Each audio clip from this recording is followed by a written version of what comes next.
अस्सलाम वालेकुम, मैं हूं डॉक्टर इनकलाब फरीद और आप देख रहे हैं मेरा डिजिटल चैनल। आज काफ़ी सारे सवालात थे जो डेंटल इम्प्लांट के हवाले से बार बार मुझसे किए जा रहे थे डिफरेंट सोशल मीडिया ऐप्स पे, टिकटॉक पे, इंस्टाग्राम पे, फेसबुक पे, यूट्यूब पे ज़्यादातर।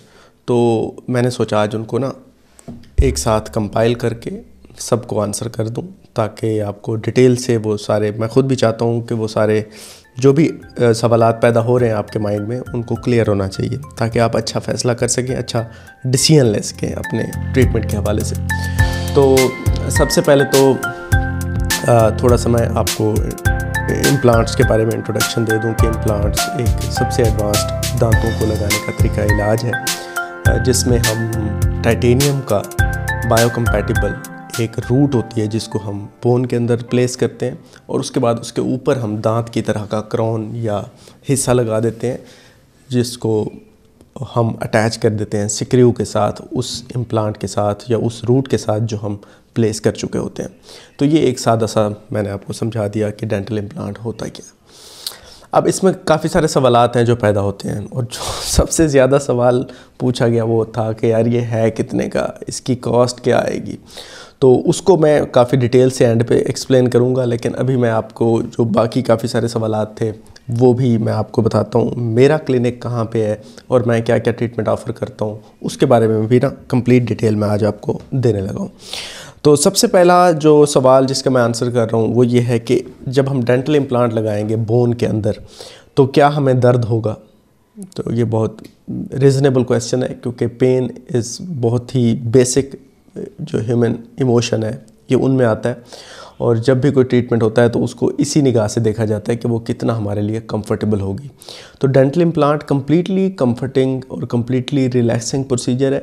आपने अगर कभी अपनी ज़िंदगी में दांत निकलवाया है तो ये उससे भी जो है ना ज़्यादा लेस टायरिंग या लेस आपको प्रॉब्लमेटिक है आपके लिए। कैसे कि जो आपका दांत निकाला जाता है उसमें आपको इंजेक्शन दिया जाता है। जो डेंटल इम्प्लांट है इसको लगाने से पहले भी आपको इंजेक्शन दिया जाता है। उसके बाद आप होश में होते हैं, आपको सारा कुछ नज़र आ रहा होता है, आपके साथ कम्युनिकेशन चल रही होती है, आपसे बात हो रही होती है और फिर हम डेंटल इम्प्लांट लगा रहे होते हैं।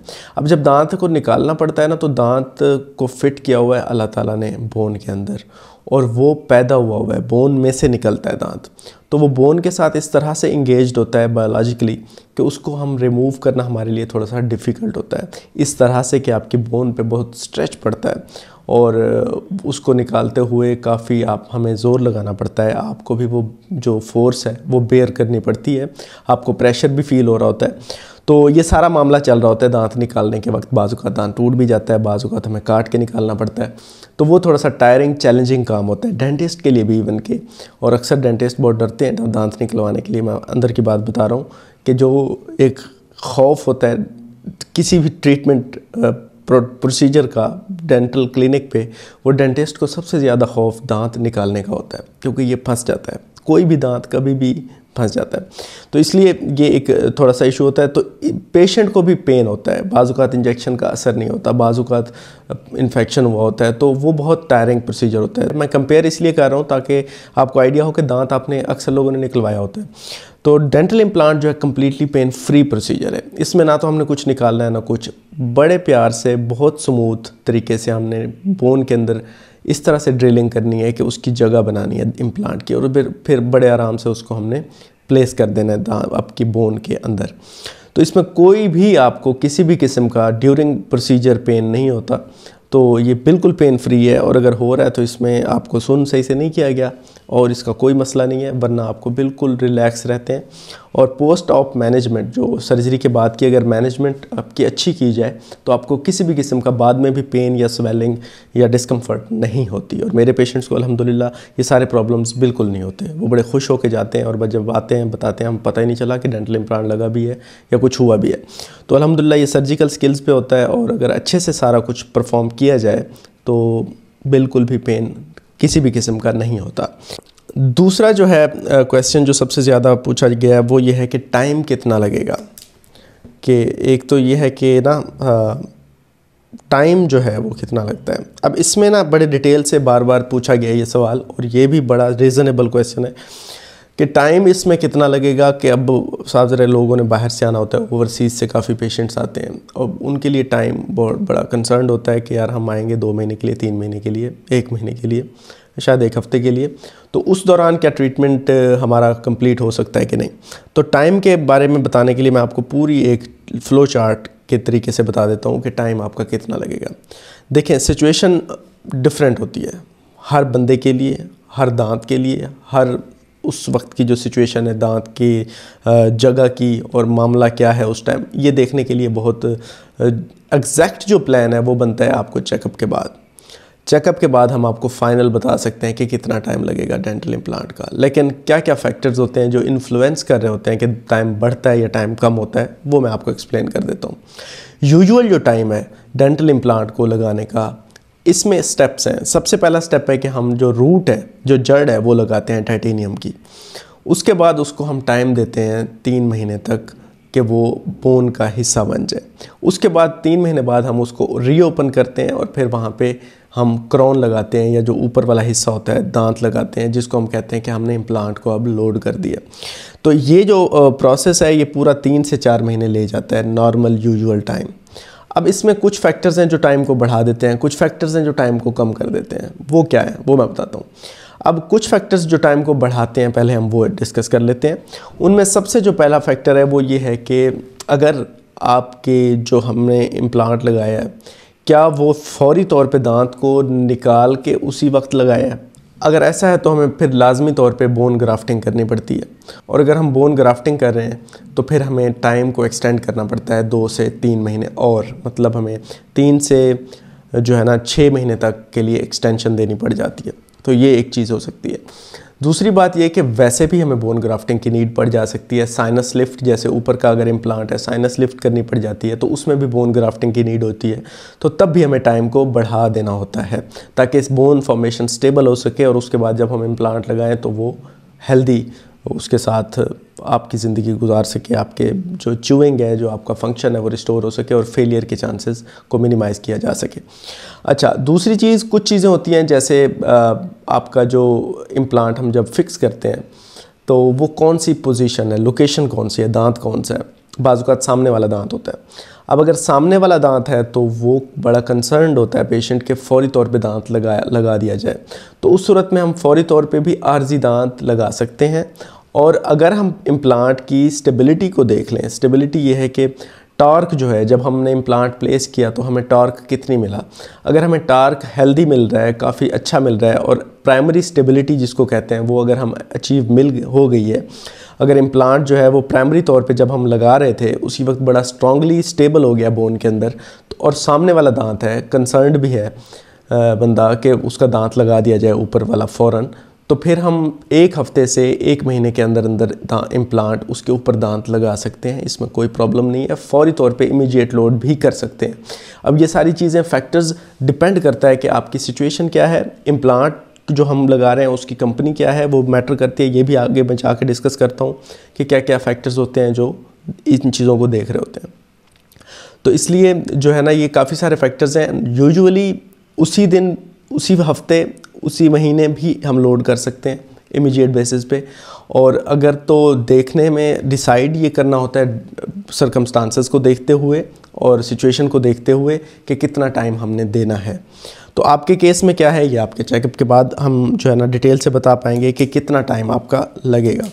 तो मसूड़ों की बीमारी के साथ क्या डेंटल इम्प्लांट लग सकता है, ये बहुत क्रिटिकल बात है जिसको अक्सर, ये तो पेशेंट ने नोट कर लिया, आई अप्रिशिएट दैट पेशेंट कि उन्होंने ये कंसर्न शो किया, लेकिन इस तरह की कंसर्न को अक्सर डॉक्टर भी रिस्पॉन्ड नहीं करते क्योंकि गम्स को इतना बॉदर नहीं किया जाता, और जो गम्स हैं आपके, यही आगे हमें मेक श्योर करते हैं कि इम्प्लांट सक्सेसफुल रहेगा और इम्प्लांट फेल नहीं होगा। ये मैं आपको बड़ी मज़े की बात बता रहा हूँ। हालांकि यूजुअली लगता ये है कि बोन की वजह से इम्प्लांट फेल होता है, कि बोन जो है ख़राब हो जाती है, लेकिन बोन इतना मसला नहीं करती जितनी मसला गम्स की वजह से होता है। और जितने भी इम्प्लांट के फेलियर होते हैं उनमें मैक्सिमम पेरी इम्प्लांटाइटिस के केसेस होते हैं, जिनमें वही कि गम्स जो होते हैं अराउंड द इम्प्लांट वो इन्फ्लेम्ड हो जाते हैं, वो इन्फ्लेमेशन का शिकार हो जाते हैं, और जिसकी वजह से बोन लॉस शुरू हो जाता है और इम्प्लांट हिलना शुरू हो जाता है, उसके अराउंड जो बोन है वो हटना शुरू हो जाती है। तो गम्स की इम्पोर्टेंस जो है लॉन्ग टर्म इम्प्लांट की सक्सेस के लिए वो बोन से ज़्यादा इम्पोर्टेंस है। अब ये क्यों है? उसकी वजह यह है कि ये जो गम्स हैं आपके, ये सील बनाते हैं, ये एक अटैचमेंट बनाते हैं इम्प्लांट के साथ और सील अचीव करते हैं कि जिसके बाद कुछ भी हमारे मुंह के अंदर जो बैक्टीरिया हैं, जो इन्फेक्शन है, जो कुछ भी जो चीज़ें हम खा रहे होते हैं, उनको बैरियर के तौर पे एक्ट करते हैं ये गम्स, और बोन तक किसी भी चीज़ को जाने नहीं देते।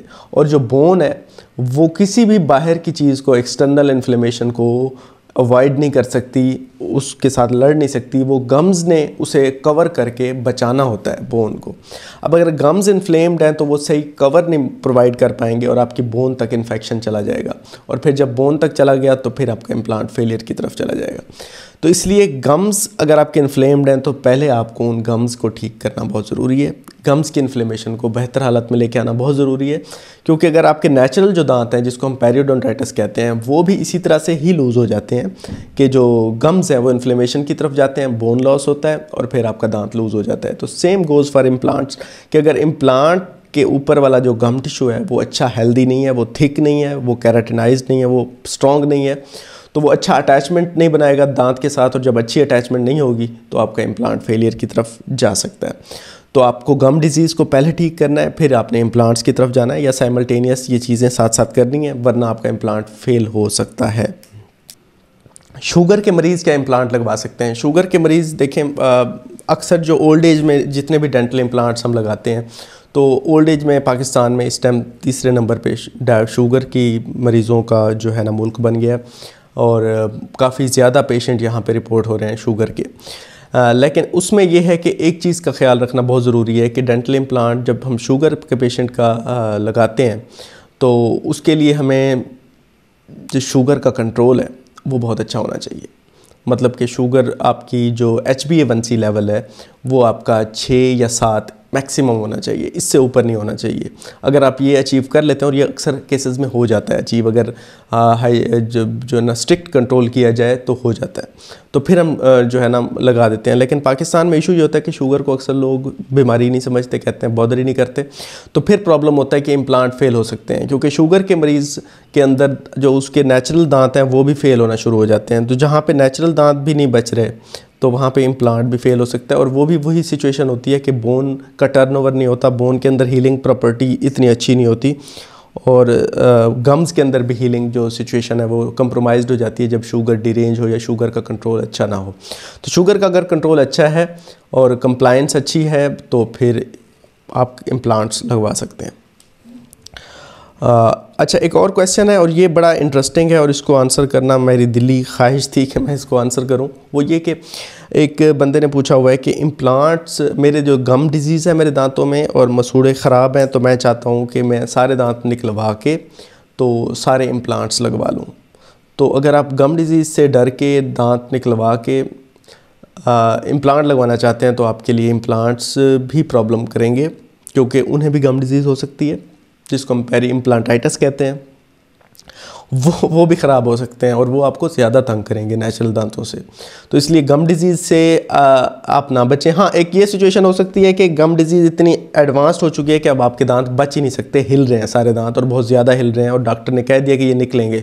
तो उस सूरत में आपके पास और ऑप्शन ही क्या है, तो आप निकलवाएँ और फिर गम्स को बेहतर करें। जब ज़ख़म भर जाए तो फिर इम्प्लांट्स भी लगवाएँ और फिर अपना इंजॉय करें। लेकिन अगर आपका दांत भी ठीक है, सिर्फ आपको इरिटेबिलिटी है, स्केलिंग पॉलिशिंग बार बार करवानी पड़ती है, आपके गम्स ठीक नहीं है, तो सफाई का ख्याल रखें, दांतों को बचाएं। नेचुरल दांतों से बेहतर दांत कोई नहीं होते।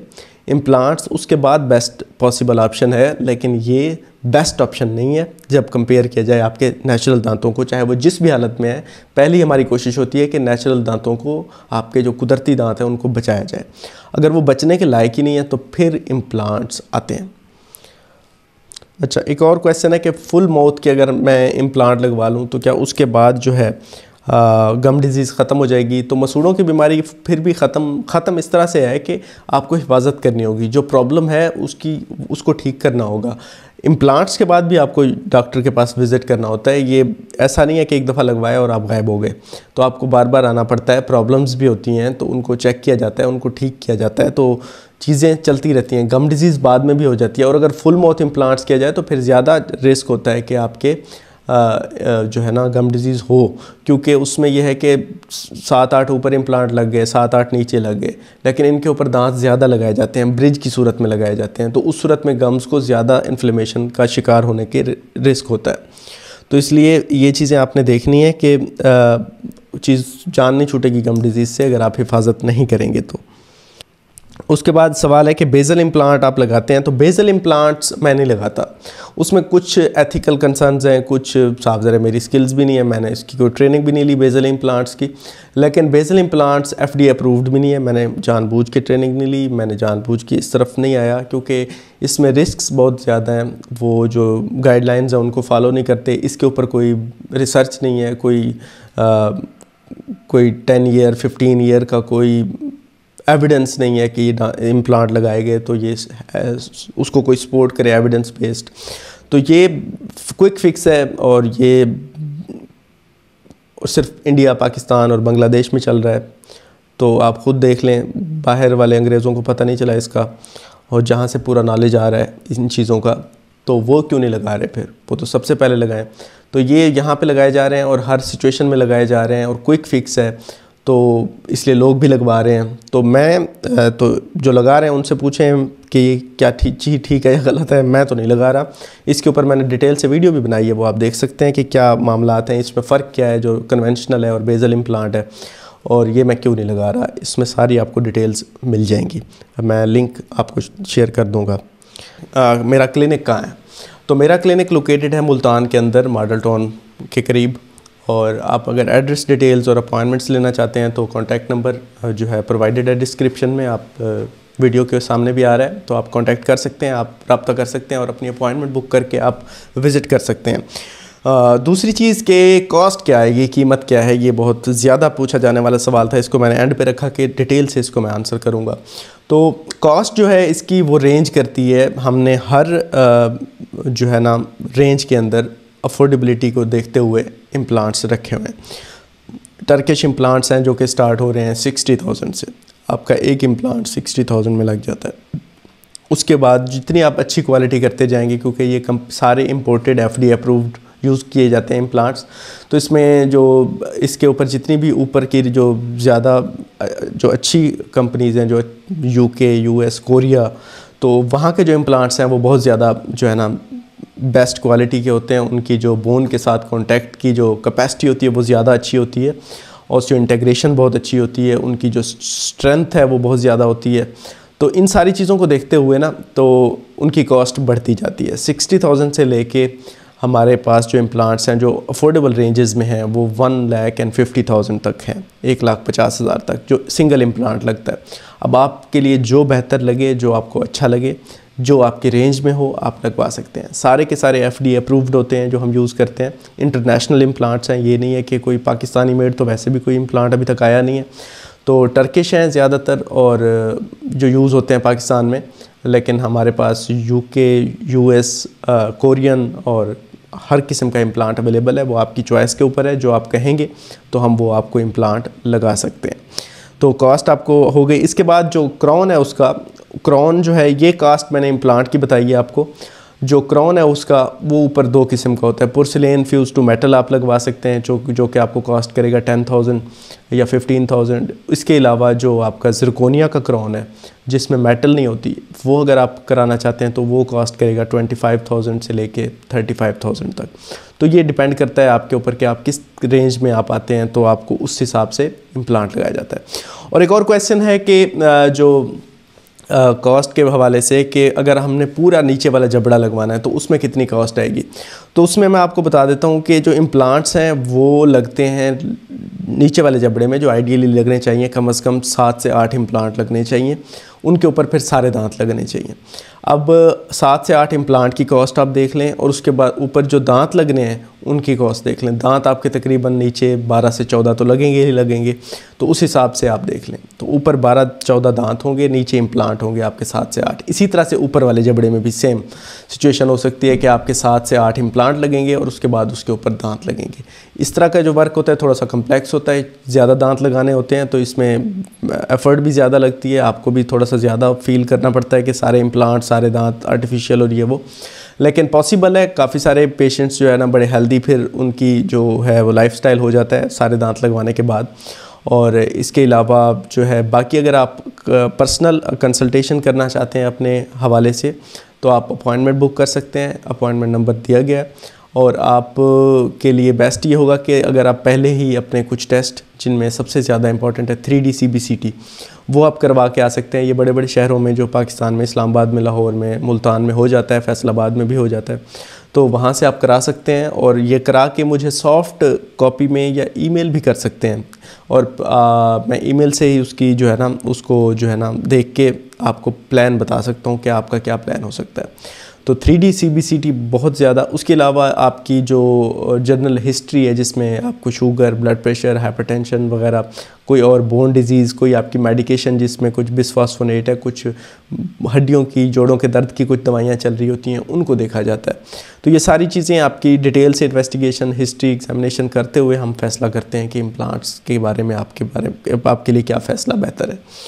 तो मुझे लगा इतना सवालात बहुत हो गए आज, तो अगर आपके कोई और सवालात हैं तो डिटेल से मैं आंसर करूँगा, मुझे कोई जल्दी नहीं होती, तो आप पूछ सकते हैं कमेंट्स में और मैं इंशाल्लाह कोशिश करूँगा कि आंसर करूँ। Thank you so much.